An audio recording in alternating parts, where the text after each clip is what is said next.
नमो नमः।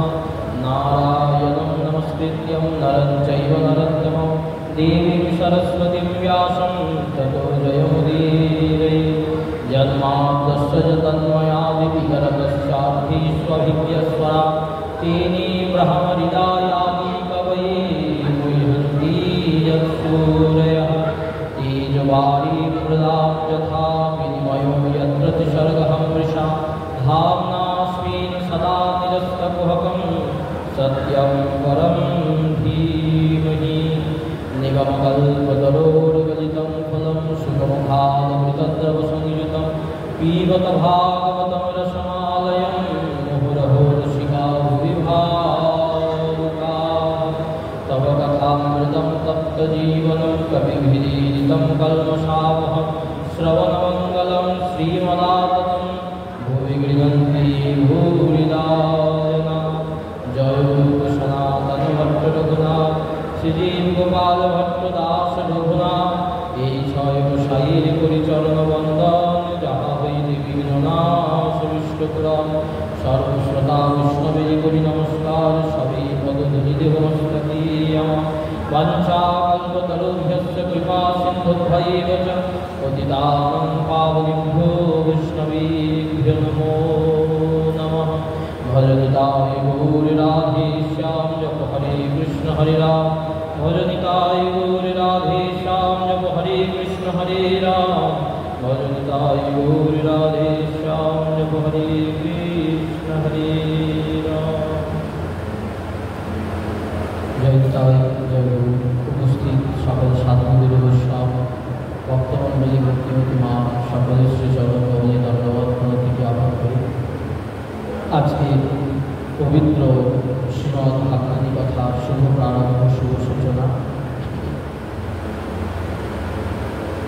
শ্রীমদ্ ভাগবতী বলছেন নৃদেহমাদ্যম সুলভম সুদুর্লভম প্লবং সুকল্পম গুরুকর্ণধারম ময়া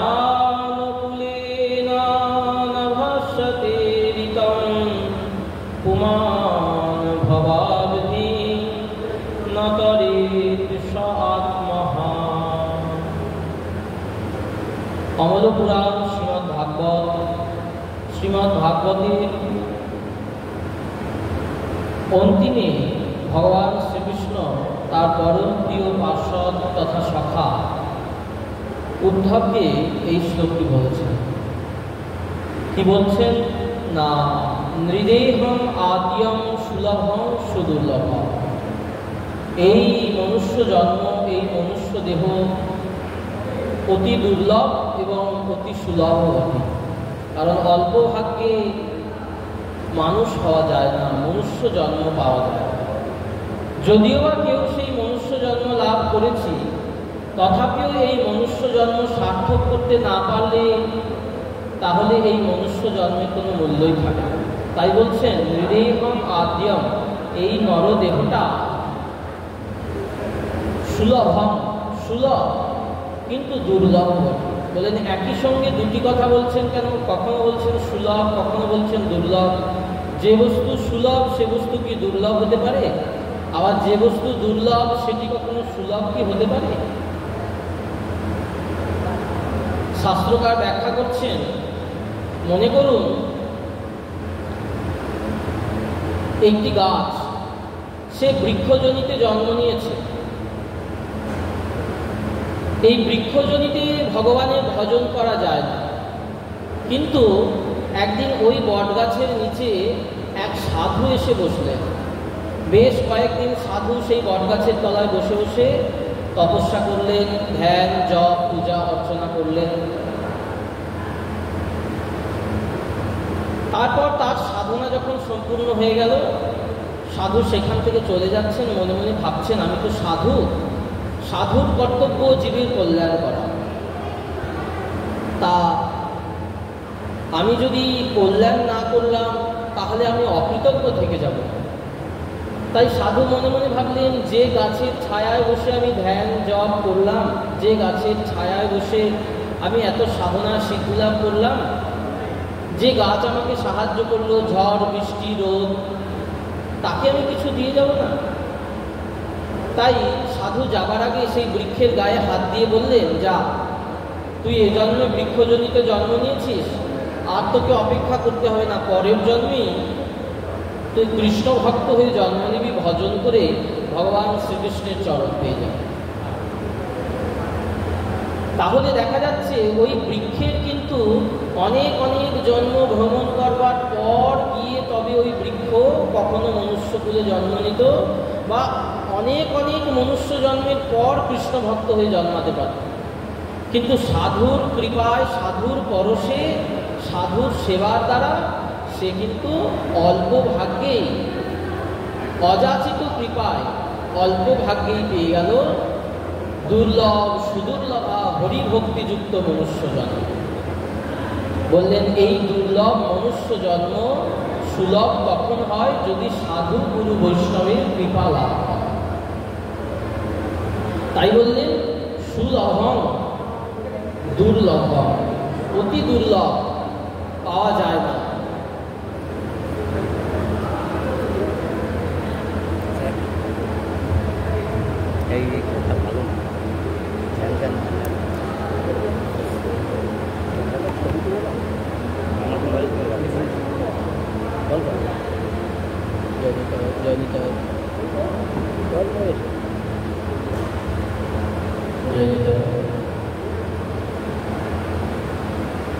এই মনুষ্য দেহটাকে তরীর মতো কল্পনা করেছেন ভগবান। বলছে নিজ শ্রীমুখে, এই মনুষ্য দেহটা নৌকার মতো, নৃদেহম আদ্যম সুলভম সুদুর্লভম। প্লবম, প্লব মানে নৌকা। এখন এই সুন্দর মনুষ্য দেহটা নৌকা, তা সুন্দর নৌকা তৈরি হয়েছে। নৌকা তো আর মাটিতে চলতে পারে না, নৌকা চলতে গেলে তার জন্য জলের প্রয়োজন হয়। তাই ভগবান কি করলেন, এই ভব সমুদ্রের মধ্যে এই দেহরূপী নৌকাটিকে রেখে দিলেন। নৌকা ঘুরছে, নৌকা চলছে, কিন্তু একটা দোষ হয়ে গেছে। সেটি কি না, নৌকাটি একবার এই তীরে আছাড় খাচ্ছে, একবার ওই তীরে আছাড় খাচ্ছে। ওই জলে যত ঢেউ উঠছে তত আছাড় বিছাড়ি খাচ্ছে এই দেহরূপী নৌকা। একবার জীবনের তটে আছাড় খাচ্ছে, একবার মরণের তটে আছাড় খাচ্ছে। কবু স্বর্গে উঠায়, কবু নরকে ডুবায়, দণ্ড জনে রাজা যেন নদীতে চুবায়। তাহলে এই জীবন আর মরণের তটে যে এই দেহরূপী নৌকাটা আছাড়ি বিছাড়ি খাচ্ছে, পুনরূপী জননম পুনরূপী মরণম পুনরূপী জননী জঠরে শয়নম। দেখো দেখো, কাল চলে যাচ্ছে, কাল ক্রীড়তি গচ্ছতায়ু, কাল খেলা করছে, তোমার আয়ু দিনে দিনে কমে যাচ্ছে। ওই যে পশ্চিম দিক ফর্সা হয়ে আসছে, পূর্ব দিক অন্ধকার হয়ে যাচ্ছে, দেখো আর সময় নাই। এই মানব দেহটাকে সঠিক কাজে লাগাও। যে জন্য মানব দেহ পেয়েছ, কি জন্য মানব দেহ পাওয়া? বললেন এই প্লব নৌকাটি কি জন্য তৈরি করেছেন? সুকল্পম, সুন্দরভাবে তৈরি করেছেন। যেখানে যেটি দেওয়ার প্রয়োজন, যেখানে যতটুকু প্রয়োজন, যথাযোগ্য দ্রব্য দিয়ে তৈরি করেছেন। তাই ভব সমুদ্রে দেহরূপী নৌকাটি আছাড়ি বিছাড়ি খাচ্ছে। এখন নৌকা তো একা একা চলতে পারে না, নৌকা চালাবার জন্য একজন চালকের প্রয়োজন। বললেন তাহলে সেই চালকটিকে? বললেন গুরু কর্ণধার। এই দেহরূপী নৌকাটির চালক করতে হবে কাকে? না শ্রী গুরুপাদ পদ্ম। যিনি গুরুপাদ পদ্ম আশ্রয় করেছেন, গুরুদেবের প্রদত্ত মন্ত্র এই দেহে যন্ত্রে স্থাপন করেছেন, তার দেহের নৌকায় মাঝি বসেছেন। মাঝি নিজে হাল বেয়ে নিয়ে যাবেন এই দেহরূপী নৌকাটিকে। কোথায় নিয়ে যাবেন? বললেন বাগবাজার থেকে বাবুঘাট। বলে তো এই গঙ্গার নৌকা যায়, দেহরূপী নৌকাটি কোথায় যাবে? বললেন দেহরূপী নৌকাটি যাবে সংসাররূপী ঘাট থেকে গোবিন্দ চরণরূপী ঘাটে। আর এই ঘাটে পৌঁছে দেওয়ার কাজটি করবেন কে? না শ্রী গুরুপাদ পদ্ম। তাই আশ্রয় করিয়া ভজে, তারে কৃষ্ণ নাহি ত্যাজে, আর সব মরে অকারণ। তাই যিনি গুরুপাদ পদ্ম আশ্রয় করেছেন, এই দেহরূপী নৌকাটিকে গুরুদেবের চরণে যিনি অর্পণ করেছেন, তিনি যথাযোগ্য মনুষ্য পদবাচ্য। তাই বলছেন প্লবম সুকল্পম গুরু কর্ণধার। এখন সুন্দর নৌকা একটা প্রচুর জলে পরিপূর্ণ একটা নদীতে বসানো হয়েছে নৌকাটিকে, তার মধ্যে গুরুরূপী কর্ণধার বসানো হয়েছে। বলে তাতেও তো নৌকা যাচ্ছে না। বলে তাহলে কি প্রয়োজন? বললেন হাল প্রয়োজন। হালটি কি? বললেন গুরুদেব যে কৃপা করে মন্ত্র দিচ্ছেন, ওই মন্ত্ররূপী হাল বাইতে বাইতে তবে নৌকা এগিয়ে যাবে। তাই জপাত সিদ্ধি জপাত সিদ্ধি জপাত সিদ্ধি নিরন্তরম, নিরন্তর নামাশ্রয় নিরন্তর মন্ত্র আশ্রয় করে তবেই সিদ্ধি, তবেই সর্বোত্তম প্রাপ্তি, না হলে প্রাপ্তি হবে না। শ্রী চৈতন্য চরিতামৃত গ্রন্থ মুকুটমণিতে কৃষ্ণদাস কবিরাজ গোস্বামীপাদ বলছেন, সাধন বিনা সাধ্যবস্তু কভু নাহি পাওয়া। সাধন বিনা সাধ্যবস্তু পাওয়া যায় না। অর্থাৎ আমি যদি সাধন না করি সাধ্যবস্তু গোবিন্দ পাওয়া যায় না। এই সাধন প্রসঙ্গ মহাপ্রভুর সঙ্গে রামানন্দ রায়ের একটি বিশেষ বিরাট দীর্ঘ আলোচনা হয়েছিল। আর সেই সাধন তত্ত্বেরই কথা পরবর্তীকালে আমাদের কৃপাময় আচার্য, আমাদের পরম আরাধ্যতম দাদামশাই শ্রীপাদ রাধারমণ চরণ দাসদেব, তিনি এই সাধন তত্ত্ব সম্পর্কে জীবকে পূর্ণরূপে অবগত করানোর জন্য সাধনের গাথা এক নাম দিয়ে গেছিলেন, ভজনিতাই গৌর রাধেশ্যাম জপ হরে কৃষ্ণ হরে রাম। এই সংসার চক্রে জীব ঘুরতে ঘুরতে মায়ার লাথি খেতে খেতে জীব দিগ্বিদিক জ্ঞানশূন্য হয়ে পড়েছিল যে কোনটি ভজনীয়, কোনটি করণীয়, কি করব, কিভাবে ভজব, কি মন্ত্রে ভজব। তাই সেই ভুলে যাওয়া বস্তুকে পুনরায় জীবের দ্বারে দ্বারে পৌঁছে দিলেন। দ্বারে দ্বারে ভগবান প্রতিজ্ঞা করেছেন, মহাম আমি বয়ে দিয়ে আসি। তা ভগবান নিজে কাঁধে করে বয়ে দেন। তাই তিনি নিজ পার্ষদ, নিজ অংশস্বরূপ শ্রী গুরুপাদ পদ্ম পাঠিয়ে জীবের দ্বারে দ্বারে সেই পরম প্রেমধন বস্তুটিকে পৌঁছে দিয়েছেন। আমাদের দাদামশাই তার প্রেমময় প্রেমসূত্রে গাথা এই নামের মধ্যে বলছেন, তোমরা ভজো। কি ভজবে? বলেন ভজনিতাই গৌর রাধেশ্যাম। তোমরা ভজো নিতাই গৌর রাধেশ্যাম। কিভাবে ভজবে? তাহলে সাধ্য কোনটি? সাধ্য হলো নিতাই গৌর রাধেশ্যাম। তারা হচ্ছেন ভজনীয়, তারা হচ্ছেন সাধনীয়, তাদেরকে সাধন করতে হবে। কিন্তু এই সাধনটা করব কিভাবে? তখন বললেন জপ হরে কৃষ্ণ হরে রাম। আমার বাবাজি মহারাজ এই নামেরই মহিমা কীর্তন প্রসঙ্গে বলছেন, রমে রামে মনোরমে জপ হরে কৃষ্ণ হরে রাম। হরে কৃষ্ণ রাম নাম তরি আরোহণে সংসার সাগর পার যাবে বৃন্দাবনে। এই নাম আশ্রয় করে এই নামের তরিতে উঠলে তবে এই সংসার জগৎ পার করে সেই রাধা কৃষ্ণের চরণরূপী ঘাটে গিয়ে আমরা পৌঁছাতে পারবো, যেটি আমাদের মূল আশ্রয়। কারণ আমরা গোবিন্দের অংশ, সেখান থেকে আমরা এই সংসার চক্রে পতিত হয়েছি কোনো কর্মবশে, নিজ কর্মদোষে। মামই বাংশ জীবলোকে জীবভূত সনাতন, ভগবান গীতায় বলছেন আমারই অংশ জীব।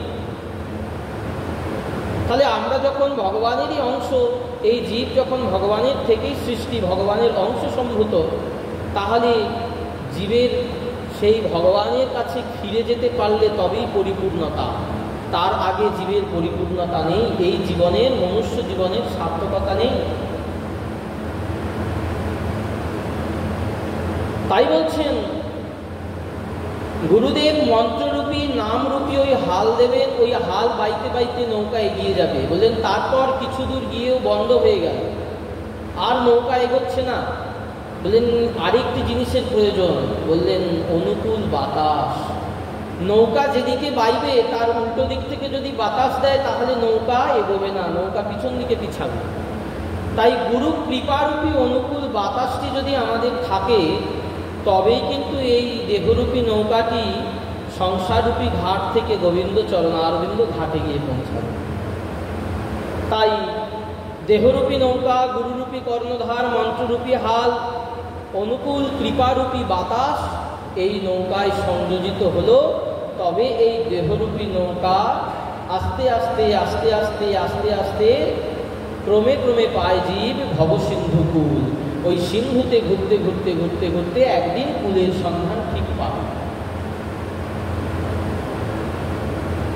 এখন শ্রী গুরুদেব ওই নৌকোর মধ্যে বসলেন কর্ণধার রূপে, যে নৌকোটি আছাড়ি বিচারি খাচ্ছিল, একবার জীবনের তটে একবার মরণের তটে, একবার জীবনের তটে একবার মরণের তটে আছাড়ি বিচারি খাচ্ছিল নৌকাটি। এখন গুরুদেব কি করছেন? সাধু গুরু বৈষ্ণব আমাদের জীবনে প্রবেশ করছেন, তেমনভাবে প্রবেশ করছেন। বিশ্বনাথ চক্রবর্তী পাল তার গুরুবকষ্টকমের প্রথম শ্লোকে বলছেন, সংসার দাবা নললীর হলোক ত্রাণায় কারুণ্য ঘনা ঘনাত্যম প্রাপ্তস্য কল্যাণ গুণার্ণবস্য বন্দে গুরুশ্রী চরণারবিন্দম। সংসার দাবানলে দগ্ধ যে জীব, দাবানল কেন বললেন সংসারকে? বললেন বনের মধ্যে অনেক গাছ থাকে, শুকনো কাঠে কাঠে ঘষা লেগে আগুন জ্বলে। তা কাঠের মধ্যে যে আগুন আছে সেটা কি আমরা শুকনো কাঠ দেখে বুঝতে পারি যে এই কাঠের মধ্যে এত বড় শক্তি আছে, দাহিকা শক্তি? কিন্তু কাঠে কাঠে যখন ঘষা লাগে তখন বোঝা যায় এই কাঠ থেকে আগুন বেরিয়ে গোটা জঙ্গলকে পুড়িয়ে দেওয়ার ক্ষমতা রাখে। তেমনি এই সংসারে মানুষের মধ্যে যে আগুন আছে, তেজ আছে, এটা আমরা সাধারণভাবে বুঝি না। যখন ঘষা লাগে, এই সংসারে যখন ঠোকাঠুকি লাগে, তখন বোঝা যায় যে কার মধ্যে কত আগুন, কত তেজ আছে। তাই বলছেন সংসার দাবা নল, সংসার ও দাবা নললীর হলো, এই লোক জ্বলছেন সংসারের দাবা নল। আধ্যাত্মিক, আদিদৈবিক, আদিভৌতিক ত্রিতাপ জ্বালায় দগ্ধ হচ্ছে নিরন্তর, নিত্য, নিয়মিত। তাই দুই হাত তুলে রাখছেন, প্রাণায় কারুণ্য ঘনা ঘনাত্যম, আমাদেরকে উদ্ধার করো, উদ্ধার করো, আমরা ত্রিতাপ জ্বালায় দগ্ধ। তখন সাধুরূপী, গুরুরূপী ভগবান তিনি আসছেন আমাদের সংসারে, আমাদের জীবনে। কি করছেন? বলেন কোথাও যদি আগুন লাগে, 10 তলার উপরে আগুন লেগেছে, কি হবে? বলেন 10 তলার উপরে আগুন লাগলে সর্বপ্রথম ডাকতে হবে দমকল। দমকল যে আসবে রাস্তা দিয়ে, দেখবেন দমকল একটা ঘন্টা বাজাতে বাজাতে আসে, সাইরেন বাজাতে বাজাতে আসে যে আমার এমার্জেন্সি আছে, রাস্তা ছেড়ে দাও। শ্রী গুরুপাদ পদ্ম, সাধু গুরু বৈষ্ণব তারা আসছেন আমাদের সংসারে, আমাদের বাড়িতে, আমাদের জীবনে হরি নাম রূপী সাইরেন বাজাতে বাজাতে, হরি নামের ধ্বনি করতে করতে, জয় নিতাই, জয় গৌর, রাধে রাধে, হরে কৃষ্ণ বলতে বলতে আসছেন। আর কি করছেন? বললেন আগুন লেগেছে 10 তলার উপরে, কি করে আগুন নেভাবে? বললেন তাদের একটা মই আছে, ওই মই দিয়ে উঠে যাচ্ছে 10 তলার উপরে, ওখান থেকে বৃষ্টির ধারার মতো আগুন ফেলছেন, তবে ওই আগুনটা নিভবে, না হলে নিভবে না। তেমনি সাধুগুরু বৈষ্ণব আমাদের বাড়িতে, আমাদের জীবনে আসছেন, কি করছেন? তাদের সাধন ভজনের মই দ্বারা আমার অহংকারের মঞ্চে উঠছেন, কারণ আগুনটা তো লেগেছে অহংকারের মঞ্চে। আগুন তো অন্য কোথাও লাগে না, লাগে আমাদের অহংকারের মঞ্চে। তা সেই অহংকারের মঞ্চে উঠে সাধুগুরু বৈষ্ণব সেখান থেকে নিরন্তর হরিনামামৃত, ভাগবতামৃত, প্রেমামৃত বর্ষণ করছেন। ত্রাণায় কারুণ্য ঘনা ঘনাত্যম, ঘন ঘন বরিশন করছেন। এর ফলে আমাদের লাভ কি হচ্ছে? বলেন প্রাপ্তস্য কল্যাণ, আমাদের কল্যাণ হচ্ছে। শ্রীমদ্ ভাগবত শাস্ত্রে কল্যাণ সম্পর্কে বিশেষ আলোচনা করেছেন নবযোগীন্দ্র সংবাদে, যে প্রকৃত কল্যাণ, প্রকৃত মঙ্গল কি। আমরা মনে করি আমার একটা ভালো চাকরি হয়ে গেল, আমার জীবনে মঙ্গল হলো। আমার শরীরে ব্যাধি হয়েছিল, ব্যাধি থেকে মুক্তি পেলাম, আমার মঙ্গল হলো। আমার সুন্দর একটা ব্যবসা হলো, আমার মঙ্গল হলো। না, এগুলো প্রকৃতপক্ষে আত্যন্তিক মঙ্গল না। বলেন কেন? বলেন এই দেহটি যতক্ষণ আছে ততক্ষণ এই মঙ্গলটি থাকতেও পারে, নাও পারে, চিরস্থায়ী না কিন্তু এই মঙ্গল। আমি গরিব ছিলাম, আমি অর্থশালী বড়লোক হলাম, এটি আমার চিরকালীন মঙ্গল না। আমি আবার গরিব হয়ে যেতে পারি, কোনো গ্যারেন্টি নেই। আমার কাছে অর্থ আছে, এখন আমি অর্থশালী, কিন্তু অর্থ চলে গেল, আমি আবার যেমন তেমন হয়ে গেলাম, বলে মঙ্গল তো হলো না।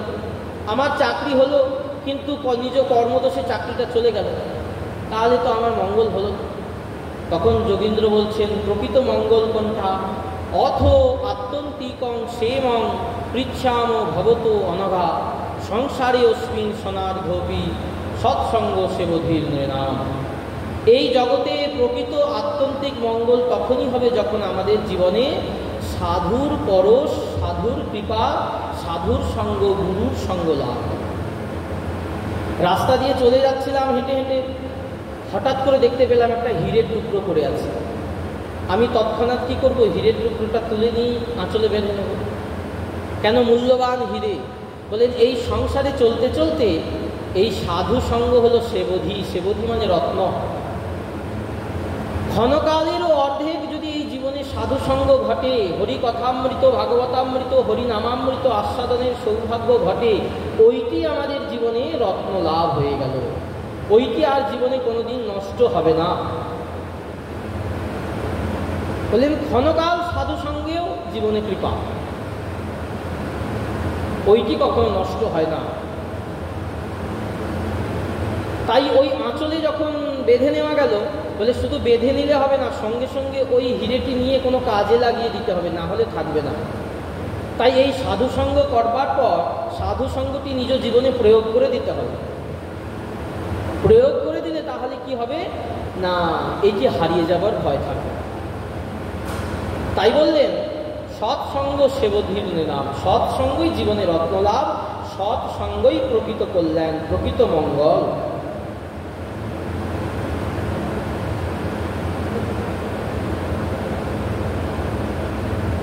তাই এই প্রকৃত মঙ্গল করবার জন্য জীবের নিস্তার লাগি নন্দসুত হরি তিনি সাধুরূপে গুরুরূপে আমাদের দ্বারে দ্বারে আসছেন। বারংবার আসছেন, বারে বারে আসছেন, অযাচিতভাবে তারা আসছেন। ওই জীবনের তটে এবং মরণের তটে যে নৌকাটি আছাড়ি বিছাড়ি খাচ্ছিল, এই দেহ নৌকাটি, সেই গুরুরূপী ভগবান, সাধুরূপী ভগবান তিনি কি করলেন? ভক্তিরূপী রজ্জু দ্বারা গোবিন্দ চরণারবিন্দে আমার এই মনটিকে বেঁধে দিলেন। কারণ নৌকোটিকে যখন নোঙর করে ওই তীরের একটি গাছের খুঁটির সঙ্গে বেঁধে দেওয়া হবে, তাহলে নৌকোটি আর এই তটে ওই তটে আছাড়ি বিছাড়ি খাবে না, নৌকাটি ফিক্সড হয়ে গেল। তাই বললেন এই জীবনে জীবের একমাত্র কল্যাণ তখনই হতে পারে পাদাম্বুজ অত্র উপাসনম অত্র নিত্যম। বলেন জীব যদি পাদপদ্মের উপাসনা করে তবেই জীবের প্রকৃত মঙ্গল হবে। বলেন কার পাদপদ্ম? বললেন অচ্যুতস্য পাদাম্বুজ, অচ্যুতের পাদপদ্ম। এখানে ভগবানের অচ্যুত নামটি বিশেষভাবে ব্যবহার করা হয়েছে। কেন না? বললেন অচ্যুত, যাকে আশ্রয় করলে কখনো চ্যুত হওয়ার ভয় থাকে না।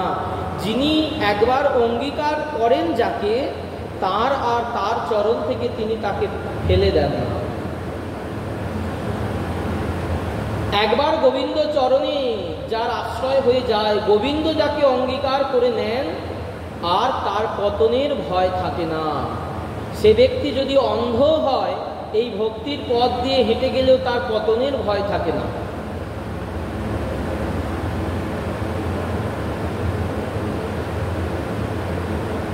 তাই শ্রী গুরুদেব, সাধু, বৈষ্ণব তারা কি করছেন? আমার মনটি তো দড়ি ছেঁড়া গরু, যত্রতত্র ঘুরে বেড়াচ্ছে।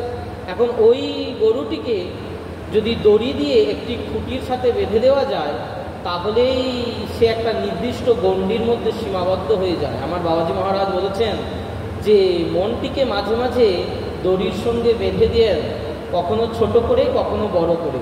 বড় করে দিলে অনেকটা জায়গা চড়ে বেড়াবে। যখন সাধু বৈষ্ণব দেখছেন অনেকটা জায়গা চড়ে বেড়ানোর প্রয়োজন নেই, তখন তিনি দড়ি ছোট করে দিচ্ছেন, ছোট গণ্ডির মধ্যে সীমাবদ্ধ করে দিচ্ছেন এই মনটিকে, সংসারে বেশি দূর যেতে দিচ্ছেন। এটি সাধুগুরু বৈষ্ণবের কৃপা। তাই গুরু বৈষ্ণবগণ, সাধুগণ তারা কি করছেন? আমাদের জীবনে প্রকৃত মঙ্গল করছেন, যে মঙ্গল অন্য কেউ করতে পারে না। একজন ভিখারিকে আমি 100 টাকা দিলাম, তার 3 দিন চলতে পারে ওই 100 টাকা দিয়ে। 3 দিনের পর কিন্তু তাকে আবার ভিক্ষা করতে হবে, তাহলে তার কিন্তু মঙ্গল হলো না, প্রকৃত কল্যাণ হলো না। মহাপ্রভু সনাতন গোস্বামীকে বলেছিলেন, জীবে দয়া নামে রুচি বৈষ্ণব সেবন, ইহা বিনা ধর্ম নাই শুনো সনাতন। জীবে দয়া নামে রুচি বৈষ্ণব সেবা। তা প্রথমেই মহাপ্রভু বলেছেন জীবে দয়া মানে সমস্ত জীবকে দয়া করতে হবে। জীবকে দয়া অনেক রকমভাবে করা যায়, কিন্তু মহাপ্রভু যেভাবে বললেন জীবে দয়া, সেটি হলো হরিনামামৃত, প্রেমামৃত, ভাগবতামৃত। যে হরিনামামৃত লাভ করলে জীবের জন্ম জন্মের দুঃখ মোচন হয়ে যাবে। তাই বলে মহাপ্রভু নিষেধ করেননি যে অর্থ অন্ন দিয়ে জীবকে সাহায্য করবে না, না, এটি গৌণ। কিন্তু প্রকৃত মঙ্গল তখন হবে যখন জীবের হরিনামামৃত, প্রেমামৃত, ভক্তি অমৃত আস্বাদন লাভ হবে, তখনই জীবের প্রকৃত মঙ্গল, তার আগে মঙ্গল হবে না।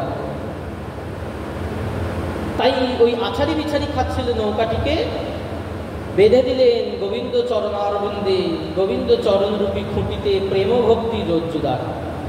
তাই আমার বাবাজি মহারাজ কীর্তন প্রসঙ্গে বলেছেন, আমার ছড়ানো মন কুড়াইয়ে বেঁধে দিলে রাধাপদ সুধারাশি, সে পদে করিলে দাসী, গোড়া পদে বাঁধি দিলাছি তো। আমি অন্য অন্য ঠাঁই বিকায়েছিলাম, সব জায়গা থেকে তুমি কুড়িয়ে নিয়ে এসে আমার ছড়ানো মন কুড়িয়ে একটি জায়গায় বেঁধে দিলে, গোড়া পদে বাঁধি দিলাছি তো। রাধা রাধা রমন সহ দেখাইলে কুঞ্জ গেহ, জানাইলে দুহু প্রেমানিত। যা কোনোদিন জানবার কথা ছিল না, যা কোনোদিন পাওয়ার কথা ছিল না, যে বস্তু চিরকাল অনর্পিত ছিল, অনর্পিত চরিন চিরাত করুণয়া অবতীর্ণ কল, সমর্পয়িতু মহিমাতর উন্নত উজ্জ্বল রসাম সভক্তি শ্রিয়ম, হরিপুরট সুন্দর দ্যুতি কদম্ব সন্দীপিত, সদা হৃদয় কন্দরে স্ফুরদ্বা শ্রী শচীনন্দন। এই যে চিরকাল যে বস্তু অনর্পিত ছিল, চৈতন্য চরিতামৃত গ্রন্থ মুকুটমণিতে বলছেন, চিরকাল নাহি করি প্রেম ভক্তি দান, প্রেম বিনা জীবের নাহিক অধিষ্ঠান। যতক্ষণ না জীব সম্বন্ধ লক্ষণা প্রেম ভক্তি আস্বাদন করছে, যতক্ষণ না প্রেমের পরশ হচ্ছে, ততক্ষণ জীব কিছুতেই স্থির হতে না।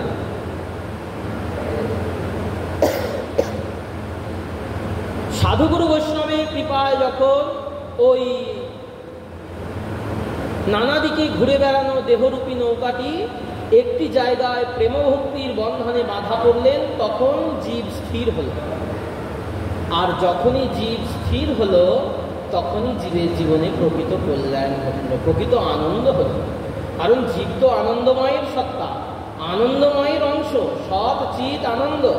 সচ্চিদানন্দের থেকে জীবের সৃষ্টি, জীব অনুসচ্চিদানন্দ, ভগবান বিভু সচ্চিদানন্দ। জীবের মধ্যেও আনন্দ সত্তা আছে। তাই আনন্দ সত্তা জীবের মধ্যে আছে যতক্ষণ, তার মধ্যে তৃষ্ণাও থাকবে যতক্ষণ না আমি আনন্দ লাভ করতে পারছি। আনন্দ সত্তা সর্বদা আনন্দ লাভ করারই চেষ্টা করবে। কিন্তু এই জগতের যেটাকে আনন্দ বলে আমরা মনে করছি, জগতের যেটাকে আমরা সুখ বলে মনে করছি, সেটি প্রকৃত সুখ না। কারণ প্রত্যেকটি সুখময় বস্তুর মধ্যে একটি করে দুঃখের কাঁটা ফোটানো আছে। কিছুদিন সুখ অনুভব হলো বটে, তারপরই আবার দুঃখের জ্বালা পোড়া। ভাগবতে বলেছেন কণ্ডুয়ঙ্গত, দাদের চুলকানি, বলেন কিছুক্ষণ চুলকাচ্ছে, খুব আরাম লাগছে, তারপর আবার জ্বালা পোড়া। তাই জীবকে সেই প্রকৃত শান্তি দেবার জন্য চিরকাল যে প্রেমভক্তি অনর্পিত ছিল, সেই অনর্পিত বস্তু অর্পিত করবার জন্য করুণা করে অবতীর্ণ হলেন এই কলিতে। 27টা কলিযুগ চলে গেছে, 28তম কলিযুগে গৌর অবতারে অবতীর্ণ হলেন কৃষ্ণ এবং শ্রীমতী রাধারানী মিলিত হয়ে, রাধাকৃষ্ণ মিলিত তনু আমার গৌর সুন্দর অবতীর্ণ হলেন। ভগবান অবতীর্ণ হয়েছেন অনর্পিত বিতরিতে, প্রেম ভক্তি বিতরিতে ভগবান এসেছেন কলিজীবের দ্বারে। এখন সুন্দর ভগবান যদি আসেন, তা ভগবানকে সেবা করবার জন্য সেবক চাই। কারণ সুন্দর একটা মন্দির হয়েছেন, ঠাকুরজি প্রতিষ্ঠিত হয়েছেন, কিন্তু সেবক যদি না থাকে, মন্দির ঠাকুর এর কোনো মূল্য থাকে না। সেবক থাকলে তবেই ভগবানের সেবার বৈভবতা, প্রাচুর্যতা, প্রাভব বিলাস, বৈভব বিলাস সব হবে। তাই গোলক থেকে সেবক তত্ত্ব বলরাম প্রকটিত হলেন নিত্যানন্দ রূপে। নিত্যানন্দ হলেন গৌর সেবার মূরতি। যদি প্রকৃত মহাপ্রভু গৌরকে কেউ সেবা করতে পারেন, তিনি হলেন নিতাই, তিনি সেবাটা শিখিয়ে দেবেন। তাই জগৎগুরু নিত্যানন্দ তত্ত্ব, তার মধ্যে গুরু শক্তির প্রকাশ। কারণ আমাদের পার্থিব জগতে সেবা শিক্ষা দেন শ্রী গুরুদেব, সাধু গুরু বৈষ্ণব। ভগবানের রাজ্যে বলেন, ভগবানের রাজ্যে আদি সংকর্ষণ শক্তি, আদি গুরু শক্তি জগৎগুরু নিত্যানন্দ, তিনি পারেন একমাত্র গৌর সেবা রীতিনীতি শিখিয়ে দিতে। নিজে সেবা করে জগৎকে শিক্ষা দিয়েছেন।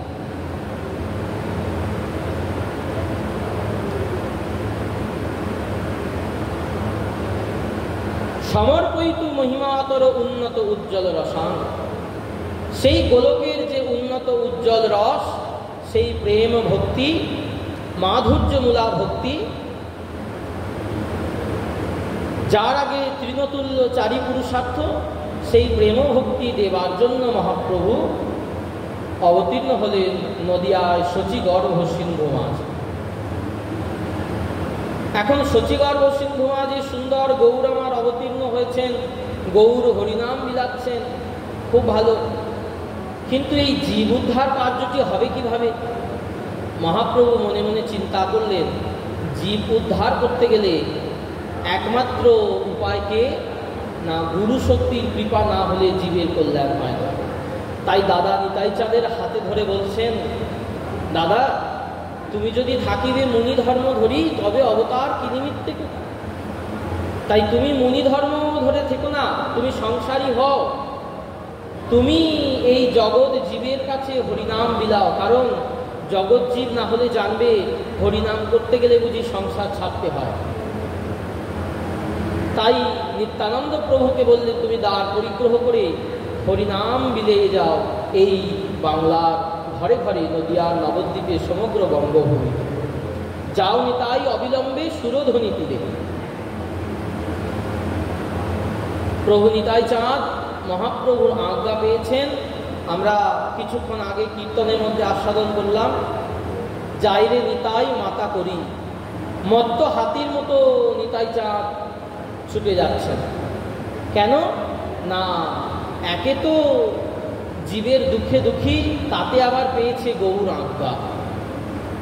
মহাপ্রভু আজ্ঞা করেছেন নিজশ্রী মুখে, তার আজ্ঞা পূরণ করতে হবে। আবার নিতাই আমার জীবের দুঃখে দুঃখী, তাই নিতাই চাঁদ সকলে জীবের দ্বারে দ্বারে গিয়ে বলছে, তোরা আমায় কিনে নেবে, একবার গৌর হরিবল, আমি বিনামূল্যে বিকাইব, তোরা একবার গৌর হরিবল। কিন্তু প্রশ্ন, মহাপ্রভু নিতাইকে বললেন, যাও যাও নিতাই, কৃষ্ণ নাম সকল জীবের দ্বারে দ্বারে বিলাও। মহাপ্রভু নিতাই চাঁদকে আদেশ করলেন, তুমি কৃষ্ণ বলাও জীবকে। কিন্তু নিতাই চাঁদ এসে বলছেন, তোমরা একবার গৌর হরি বলো। ঘটনাটা উল্টে গেল কেন? নিতাই চাঁদ বললেন, মহাপ্রভু তোমাদের কৃষ্ণ বলতে বলছেন, মহাপ্রভু তো নিজেই কৃষ্ণ, সেই কৃষ্ণই তো এবে গৌর হয়ে এসেছেন। খালি সেই কৃষ্ণই যখন এবে গৌর হয়ে এসেছেন, আমরা যখন কৃষ্ণকে গৌর রূপে পেয়েছি, আমরা কৃষ্ণ বলবো কেন? আমরা গৌর বলবো। তাই নিতাই সকলের কাছে কাছে গিয়ে বলছেন, তোমরা গৌর বলো, ভজ গৌরাঙ্গ, কহ গৌরাঙ্গ, লহ গৌরাঙ্গের নাম। এক ব্যক্তির মেয়ের বিয়ে হবে, লোকটি প্রচণ্ড গরিব। তা তিনি সিগনালে দাঁড়িয়ে সকলের গাড়ি থামিয়ে থামিয়ে ভিক্ষা চাইছেন, আমার মেয়ের বিয়ে দেবো, কিছু ভিক্ষা দেন।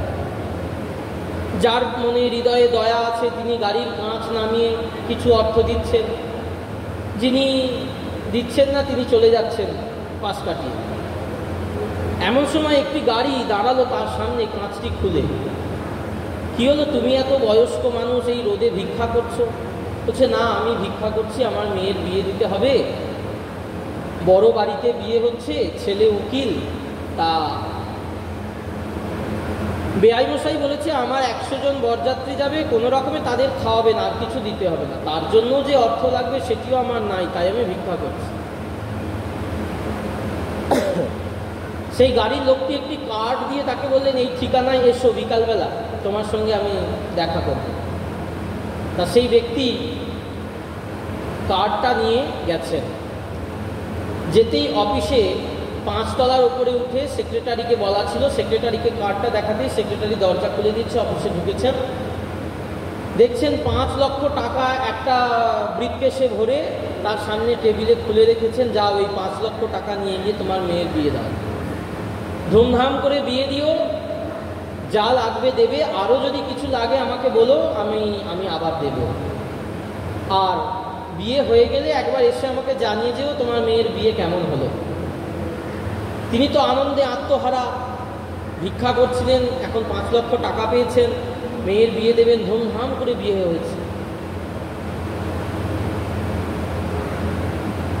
বিয়ের পর মেয়ে অষ্টমঙ্গলা এসেছে, তারপর মেয়ে বাড়ি চলে গেছে, তারপর উনি গেছেন সেই অফিসে। সেক্রেটারি বলছেন উনি এখন 10 দিন তো আসেননি, ওনার শরীরটা খারাপ, উনি বাড়িতে আছেন, তা আপনি বাড়ি চলে যান। কোথায়? বাড়ির ঠিকানা লিখে দিয়েছে, নামটা কি লিখে দিয়েছে, শ্যামবাবু। তা শ্যামবাবুর গ্রামে গিয়ে, শহরে গিয়ে, পাড়ায় গিয়ে তিনি খুঁজছেন, একটা মিষ্টির দোকানে গিয়ে বলছেন এই ঠিকানাটা বলে দেবেন? বলে এই ঠিকানায় তো অনেক লোক থাকে, কিন্তু আপনি কোন শ্যামবাবুকে চাইছেন আমি তো বুঝতে পারছি না। তখন বলছেন যিনি আমাকে 5 লক্ষ টাকা দিয়েছেন ওই শ্যামবাবুকে আমি খুঁজছি। বললেন এখানে তো সবাই বড় লোক, এই গ্রামে সকলেই বড় লোক, সকলেরই 5 লক্ষ করে টাকা দেওয়ার ক্ষমতা আছে, কিন্তু কোন শ্যামবাবু আপনাকে দিয়েছে আমি তো জানি না। এখানে রামবাবু আছে, শ্যামবাবু আছে, গোবিন্দবাবু আছে, মদনবাবু আছে, অনেক বাবু আছে, কোন শ্যামবাবু দিয়েছে আমি তো জানি না। তখন উনি বর্ণনা দিচ্ছেন তার দেহে, বলে এইরকম দেখতে, এইরকম লম্বা, এইরকম চশমা পরে। তখন বলছে চলে যান ওই বাড়িটা।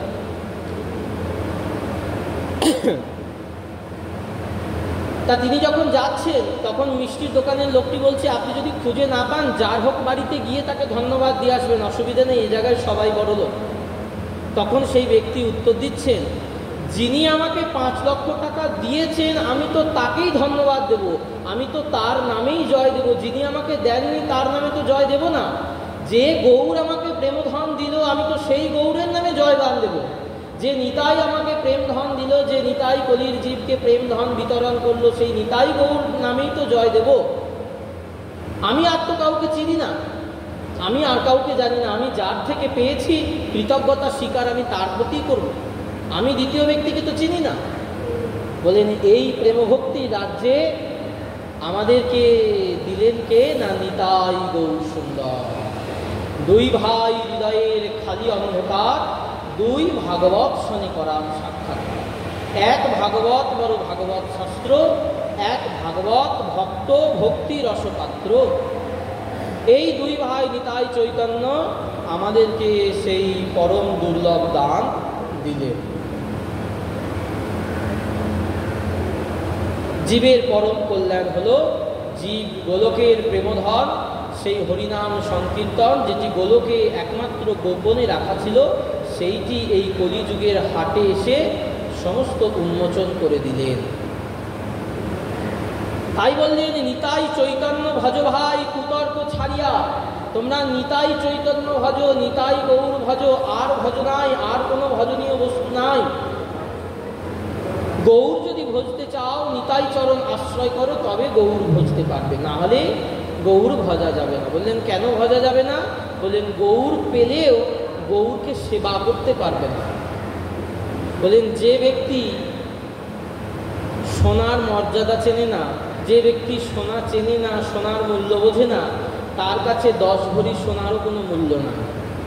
যার কাছে মূল্য আছে, যিনি কদর বোঝেন, যিনি মূল্য বোঝেন, তার কাছেই দ্রব্যের যত্ন, দ্রব্যের কদর। তাই আমরা তো দুর্বাসনার কিঙ্কর, দুর্বাসনায় ভরা আমাদের চিত্ত। আমরা এই দুর্বাসনায় ভরা হৃদয়ে যদি গৌর পেয়েও থাকি, আমরা এর মূল্য বুঝব না। তাই প্রভু নিতাই কৃপা করে যদি গৌর চিনিয়ে না দেন, গৌর সেবা শিখিয়ে না দেন, আমাদের সেবা করবার ক্ষমতা নাই, আমাদের তাকে ভজন করবার ক্ষমতা নাই। তাই গুরুপাদ পদ্ম,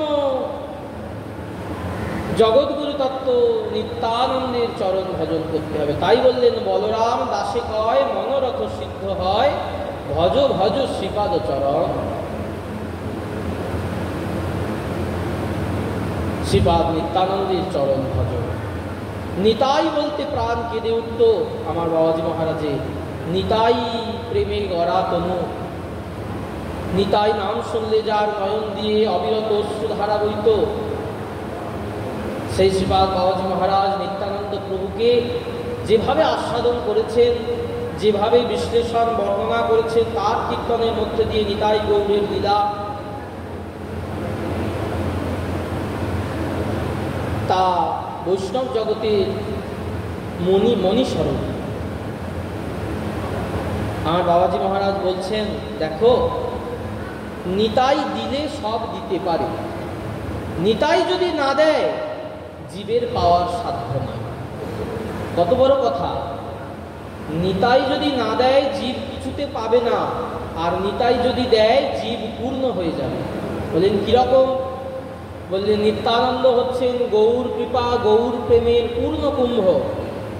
এখন পূর্ণ কুম্ভ কোনো কারণে তার থেকে যদি এক ফোঁটা বিন্দু বেয়ে গড়িয়ে মাটিতে এসে পড়ে, এক কলসি সুন্দর খেজুরের গুড় রস রাখা আছে, তার থেকে এক ফোঁটা রস যদি মাটিতে পড়ে, দেখবেন 100টা পিঁপড়ের অতি পেট ভরে যায়। ঠিক তেমনি নিত্যানন্দ হলেন পূর্ণ কুম্ভ, আর আমার মতো জীব অধম পিঁপড়ের স্বরূপ, পিপীলিকার স্বরূপ। ওই কুম্ভ থেকে এক ফোঁটা প্রেমের রস, এক ফোঁটা বিন্দু যদি মাটিতে পড়ে, ওতেই জীব পূর্ণ, সমগ্র জীবকুল পূর্ণ। তাই নিতাই যদি কৃপা করে দেন, ঢেলে দেন, তাহলে তো আর কথাই নেই, জীব প্রেমে হাবুডুবু খাবে। এমনই নিতাই চাঁদের কৃপা। সেই নিতাই কৃপা, সেই নিতাই প্রেমের মূরতি আমার শ্রীপাদ বাবাজি মহারাজ।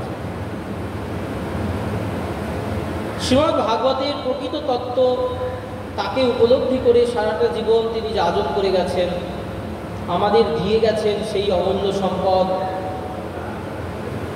সেই ভজন সমুদ্রে ডুব দিয়ে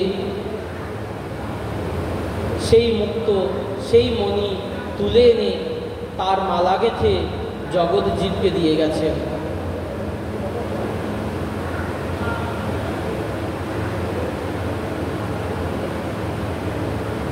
তাঁর কীর্তনেই আমরা আস্বাদন করেছি।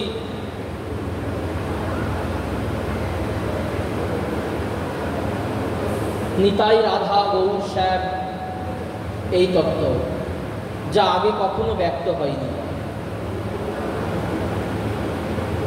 বললেন মহাপ্রভু রাধাকৃষ্ণ মিলিত তনু, রাধাকৃষ্ণ একই আত্মা দুই দেহ ধরি, অনন্যে বিলাসে রস আস্বাদন করি।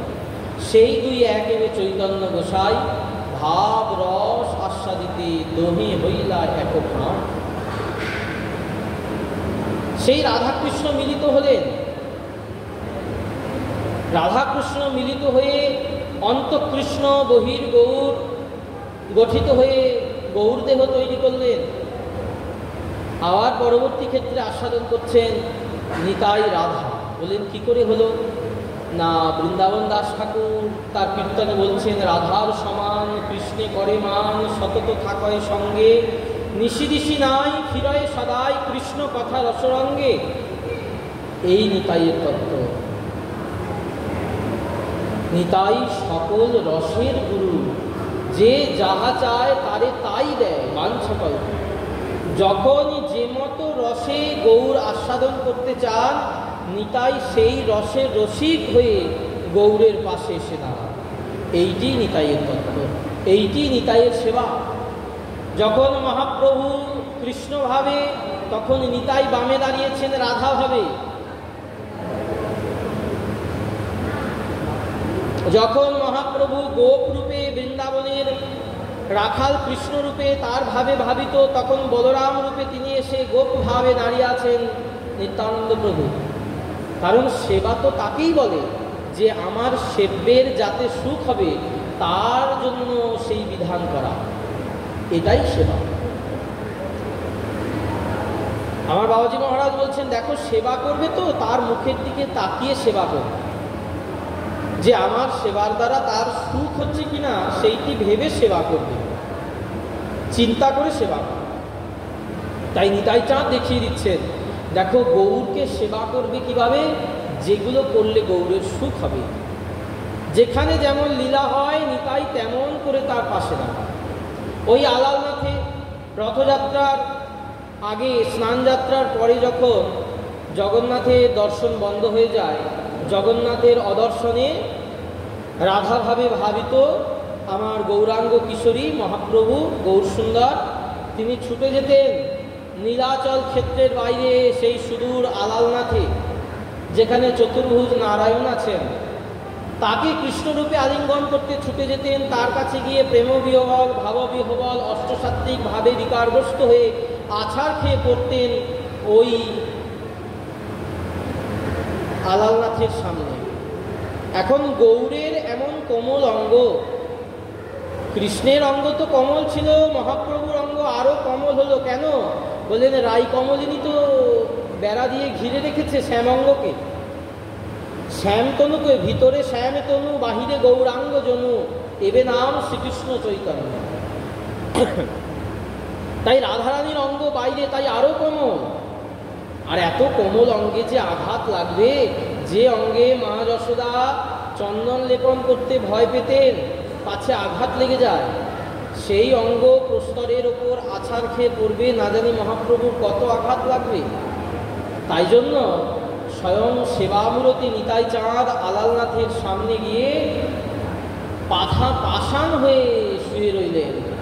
গৌর এসে যখন আছাড় খাবে আমি নরম হয়ে যাব পাষাণ, গৌরের অঙ্গে আঘাত লাগবে না, আঘাত আমার অঙ্গে লাগবে।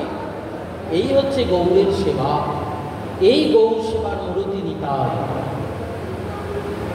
তাই বললেন নিতাই অরণ নিতাই পারণ নিতাই বুকে গোড়ার শয়ন। এমনই অন্তরঙ্গতা নিতাই গৌরাঙ্গের মধ্যে। এই নিতাই তত্ত্ব সহজে বুঝতে পারা যায় না, সহজে উপলব্ধ হয় না যদি গৌরের কৃপা না হয়। শ্রীচৈতন্য কৃপা করে জানায় যারে, সেই সে গৌর তত্ত্ব নিতাই তত্ত্ব বুঝিবারে পারে, না হলে বোঝা যায় না।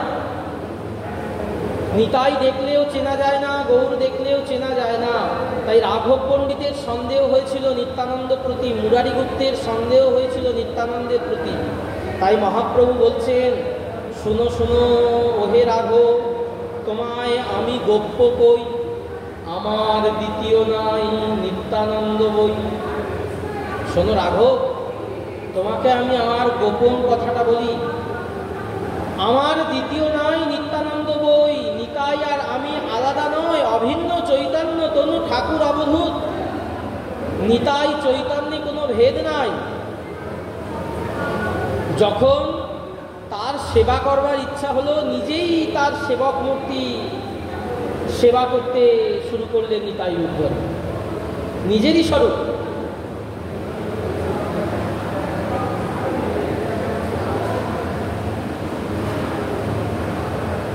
তাই বলছেন, আমার দ্বিতীয় নাই নিত্যানন্দ বই, তিলার্ধেক নিত্যানন্দে যার দেশ রয়। যদি কারোর নিতাইয়ের প্রতি বিন্দুমাত্র ক্ষোভ থাকে, বিন্দুমাত্র অশ্রদ্ধা থাকে, কোটি জন্ম ভজিলেও সে আমার প্রিয় নয়।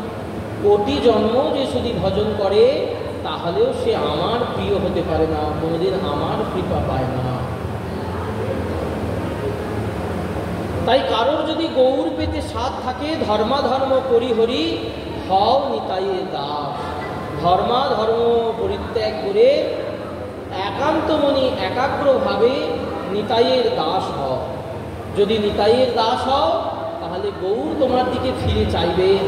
আর গৌর যদি চান তবে গিয়ে বৃন্দাবনে ব্রজে গিয়ে রাধা কৃষ্ণের সেবা। কারণ নরোত্তম দাস ঠাকুর তার পদাবলিতে স্বীকার করেছেন, হেন নিতাই বিনে ভাই রাধা কৃষ্ণ পাইতে নাই, দৃঢ় করি ধরো নিতাইয়ের পায়, সে সম্বন্ধ নাহি যার বৃথা জন্ম গেল তার, সেই পশু বড় দুরাচার। তাই এত সুন্দর মানব জন্ম পেয়েও যে নিতাই গৌর না ভজল, এত সুন্দর মানব দেহ রূপী নৌকা পেল, ভব সমুদ্রে পেল, গুরুরূপী কর্ণধার পেল, গুরু কৃপারূপী অনুকূল বাতাস পেল, এত সুন্দর কৃপা পেয়েও নিতাই চৈতন্যের মতো অবতার পেল, এত সুন্দর হরিনাম পেল, কিন্তু তারপরেও যিনি মানব জন্মকে সার্থক করতে পারলেন না, তাকে বলছেন নতরেত স আত্মহা, তিনি প্রকৃত এই জগতে আত্মঘাতী। কারণ আমরা মনে করি কেউ যদি বিষ খেয়ে মরে সে আত্মঘাতী, কেউ যদি গলায় ফাঁসি লাগিয়ে মরে সে হলো আত্মঘাতী। বললেন না,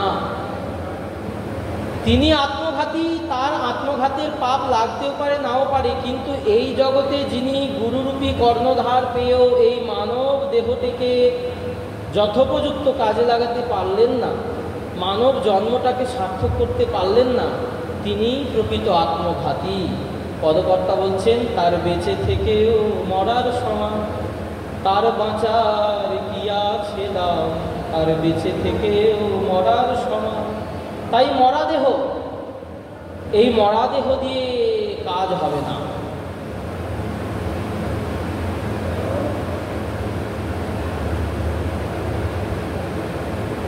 এক বাবাজি, তিনি এক সংসারে গেছেন ভিক্ষা করতে।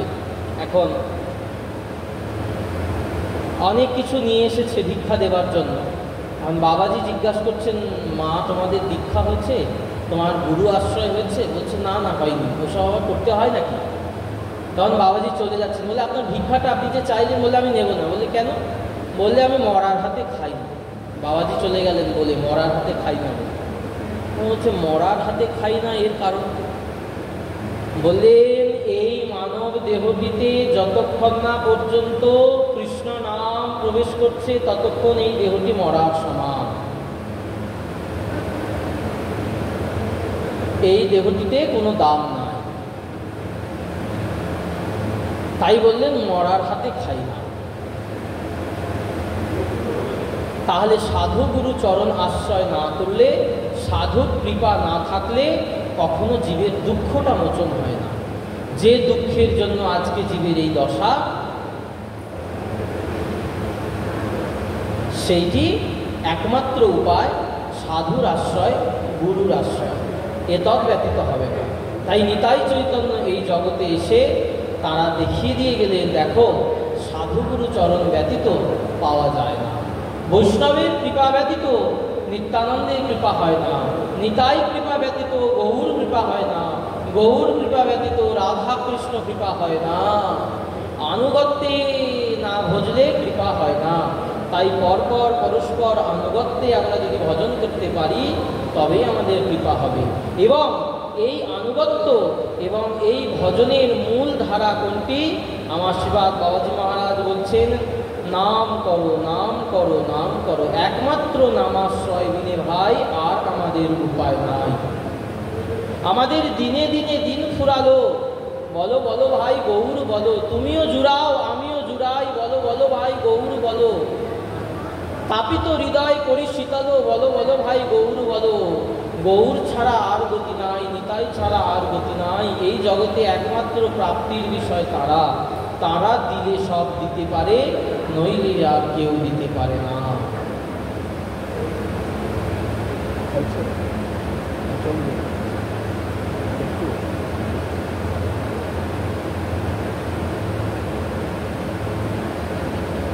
তাই কলির যুগধর্ম হিসেবে এই নাম সংকীর্তনকেই ভাগবতের শেষে বললেন, কলের দোষ নিধে রাজন নাস্তির ছেক মহৎগুণই। কলিতে অনেক দোষ, কলিতে দোষমুক্ত মানুষ, কলিতে দোষমুক্ত জীব খুঁজে পাওয়া যাবে না। বললেন অগ্নি যেমন ধূমের দ্বারা আবৃত থাকে, মানুষও তেমনি দোষের দ্বারা আবৃত থাকে, গুণের দ্বারা আবৃত থাকে। আগুন আর ধোঁয়া দুটি আলাদা আলাদা পাওয়া যাবে না। ঠিক তেমনি মানুষ এবং তার দোষগুণ আলাদা আলাদা পাওয়া যাবে না এই কলিতে। কলির অনেক দোষ, কলের দোষ নিধে রাজন, হে রাজা পরীক্ষিত, কলিতে অনেক দোষ, নাস্তির ঝেক ও মহৎ গুণই। কিন্তু কলিতে একটি মহৎ গুণ আছে, কীর্তনাৎ এব সঙ্গস্য মুক্ত সঙ্গ পরম ব্রজের। এই কলিতে একমাত্র সেই ব্যক্তি মুক্ত হতে পারে, সেই ব্যক্তি গোবিন্দ পাদপদ্ম লাভ করতে পারে যিনি কীর্তন, যিনি হরি নামের আশ্রয় করছেন। কীর্তনাৎ এব কথাটি এবা বলছেন, এবা মানে কি, নানা পন্থা অয়নায় বিদ্যতে, আর কোনো পথ নাই, একমাত্র কীর্তনই আছে, দ্বিতীয় কোনো পথ হবে না। একটি কথা, দ্বিতীয় কোনো কথা হবে না যে না এটার জন্য ওটা আছে, কোনো সাবস্টিটিউট নেই, অল্টারনেট ব্যবস্থা নেই। একটাই রাস্তা আছে, একটাই পথ আছে, সেটি হলো কীর্তন। বলেন জিহ্বা আর এই ওষ্ঠ ঠোঁটের দ্বারাই ভগবত প্রাপ্তি, আর কিছু করতে হবে না। ধ্যান, যাগ, যজ্ঞ, পূজা, তপস্যা কিচ্ছু না, শুধু হরিনাম হরিনাম হরিনাম হরিনাম হরিনাম আশ্রয় করো। হরের নাম হরের নাম হরের নামৈব কেবলম, কলো নাস্তেভ্য নাস্তেভ্য নাস্তেভ্য গতিরন্যথা। কলিতে আর গতি নাই, আর গতি নাই, আর গতি নাই, একমাত্র হরিনাম ছাড়া। তাই আমাদের পরম আরাধ্য দাদামশাই বললেন, তোদের আর কোনো চিন্তা নাই, তোরা প্রাণ ভরে বল নিতাই। তাই তিনি সাধ্য সাধনের গাথা নাম আমাদের দিয়ে গেলেন। ভজনিতাই গৌর রাধে শ্যাম, জপ হরে কৃষ্ণ হরে রাম। ভজনিতাই গৌর রাধে শ্যাম, জপ হরে কৃষ্ণ হরে রাম। ভজনিতাই গৌর রাধে শ্যাম, জপ হরে কৃষ্ণ হরে রাম। জয় নিতাই জয় গৌর জয় শ্রীরাম। সকলের চরণে ধন্যবাদ গ্রহণ করি। আজকে ভাগবতী কথার এখানে বিশ্রাম নিই। এবার আমাদের কীর্তন হবেন, আপনারা সকলে কীর্তন আস্বাদন করুন।